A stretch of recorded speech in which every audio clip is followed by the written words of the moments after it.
வணக்கம். சமீபத்துல gas cylinder book பண்றதுல ஒரு புது ரூல் வந்திருக்கு. அடுத்த சிலிண்டர் புக் பண்ண ஏன் இப்போ நாம அதிக நாள் காத்திருக்கணும்?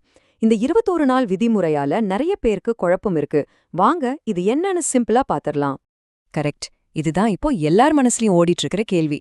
நம்ம அடுத்த சிலிண்டர் கைக்கு வரதுக்கு ஏன் இப்போ 21 நாள் வெயிட் பண்ணணும்? முதல்ல இந்த மாற்றத்துக்கு பின்னாடி என்ன காரணம் இருக்குன்னு புரிஞ்சுக்கலாம் வாங்க. இந்த எல்லா பிரச்சனைக்கோ ஆரம்ப புள்ளி எது தெரியுமா? திடீர்னு நாடு முழுக்க ஒரு விதமான பதற்றம் பரவுச்சு. மக்கள் எல்லாரும் அவசர அவசரமா கேஸ் சிலிண்டரை புக் பண்ண ஆரம்பிச்சாங்க. அப்படி எல்லாரும் புக் பண்ண ஆரம்பிச்சதால எரிவாயுவுக்கான தேவை, அதாவது டிமாண்ட், திடீர்னு ராக்கெட் வேகத்துல எகிரிடுச்சு. நம்பவே முடியாத அளவுக்கு. ஒரு உதாரணத்தோட பார்த்தா உங்களுக்கு இன்னும் தெளிவா புரியும். இப்போ இந்த சார்ட்டை பாருங்களேன். சாதாரணமா கொல்கத்தாவுல ஒரு நாளைக்கு 1,00,000 சிலிண்டர் தான் புக் ஆகும். ஆனா இந்த பதற்றம் ஏற்பட்டப்போ ஒரே நாள்ல அது 1,50,000 எகிரிருக்கு. யோசிச்சு பாருங்க. நேரா 50% ஜம்ப். இதுவே போதும் மக்கள் எந்த அளவுக்கு பயந்து போயிருந்தாங்கன்னு நாம புரிஞ்சுக்க. இதனால என்ன ஆச்சு? ஒரு செயற்கையான தட்டுப்பாடு ஏற்படுமோன்னு ஒரு பயம் வந்துடுச்சு. செயற்கையான தட்டுப்பாடுனா என்ன? சிம்பிளா சொல்லணும்னா, உண்மையில நாட்டுல சிலிண்டர் ஸ்டாக் நிறையவே இருக்கு. ஆனா எல்லாரும் ஒரே சமயத்துல போய் வாங்க நின்னதால சிலிண்டர் இல்லாம போயிடுமோங்கிற ஒரு மாய உருவாகுது. அதுதான் இது. சரி, மக்கள் எதுக்கு இப்படி திடீர்னு பதத்தமாகணும்?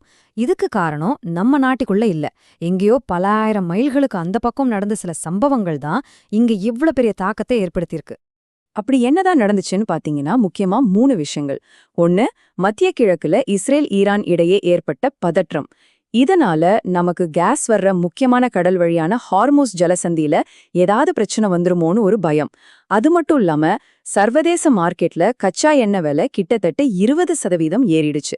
இந்த காரணங்கள் ஒன்னு சேர்ந்ததுதான் மக்கள் கிட்ட இந்த பயத்தை உருவாக்குச்சு.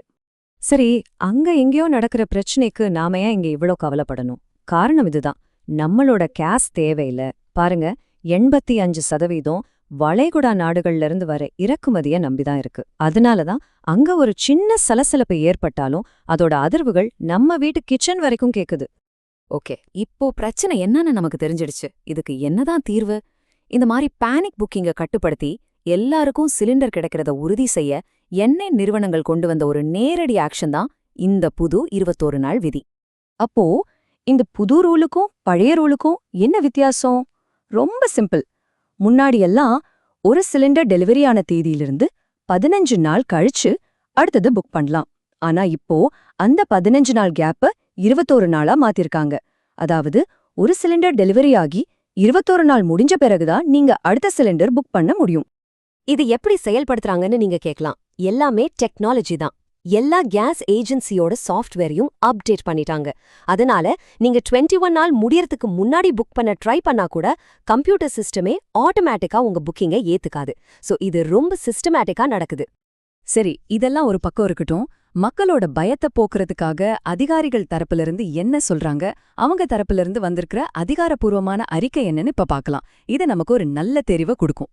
இந்தியன் ஆயில் கார்ப்பரேஷனோட ஜெனரல் மேனேஜர் KM தாக்கூர் ரொம்ப நேரடியாவே ஒரு விஷயத்த சொல்லியிருக்கார். இப்போதைக்கு நாட்டுல சிலிண்டர் தட்டுப்பாடுங்கிற பேச்சுக்கே இடமில்லை. அதனால பொதுமக்கள் யாரும் பயந்து போய் முன்கூட்டியே புக் பண்ண வேண்டாம்னு அவர் கேட்டுக்கிட்டு இருக்கார். இது ஒரு அதிகாரப்பூர்வமான உறுதிமொழி. அவர் சொன்னது மட்டும் இல்லாம இன்னும் சில முக்கியமான விஷயங்களையும் தெளிவுபடுத்தியிருக்காங்க. 1, எல்லாருக்கும் தேவையான சிலிண்டர் ஸ்டாக்ல இருக்கு. 2வது, சப்ளைல எந்த பிரச்சனையும் வராம இருக்க பாட்லிங் பிளான்ஸ் இனிமே ஞாயிற்றுக்கிழமை கூட இயங்கும். அதனால நம்ம கவலைப்படவோ இல்ல சிலிண்டரை வாங்கி பதுக்கி வைக்கவோ எந்த அவசியமும் இல்ல. ஓகே, இந்த புது 21 நாள் ரூலை மட்டும் தனியா பார்க்காம நமக்கு வருஷத்துக்கு எவ்வளவு சிலிண்டர் கிடைக்குங்கிற அத கணக்கோட சேர்த்து பார்த்தா இன்னும் தெளிவா புரியும். வாங்க அதையும் ஒரு சின்ன ரிமைண்டரா பாத்திரலாம். இந்த டேபிள பாத்தீங்கன்னா தெரியும், இதுல எந்த மாற்றமுமே இல்ல. வழக்கம் போல ஒரு வருஷத்துக்கு, அதாவது ஏப்ரல் 1ல இருந்து மார்ச் 31 வரைக்கும் நமக்கு சப்சிடியோட 12 சிலிண்டர் கிடைக்கும். அதுக்கு மேல தேவைப்பட்டா இன்னும் 3 சிலிண்டர் மானியம் இல்லாம வாங்கிக்கலாம். ஆக மொத்தம் ஒரு வருஷத்துக்கு 15 சிலிண்டர் கிடைக்கிற அந்த அடிப்படை ரூல்ல எந்த சேஞ்சும் கிடையாது. அப்போ சுருக்கமா சொல்லணும்னா, இந்த 21 நாள் விதிங்கிறது சிலிண்டர் தட்டுப்பாடு இருக்குன்னு சொல்றதுக்கான அடையாளம் கெடவே கிடையாது. இது வெறும் ஒரு மேனேஜ்மெண்ட் டெக்னிக். எல்லாருக்கும் சரியான நேரத்துல தட்டுப்பாடு இல்லாம சிலிண்டர் போய் சேரணுங்கிறதுக்காக கொண்டு வந்த ஒரு சின்ன சரி செய்தல், அவ்வளவுதான். நிச்சயமா இந்த ரூல் இப்போதைக்கு இருக்கிற பதற்றத்தை குறைச்சு சப்ளைய சீராக்க உதவுது. ஆனா ஒரு கேள்வி இருக்கு.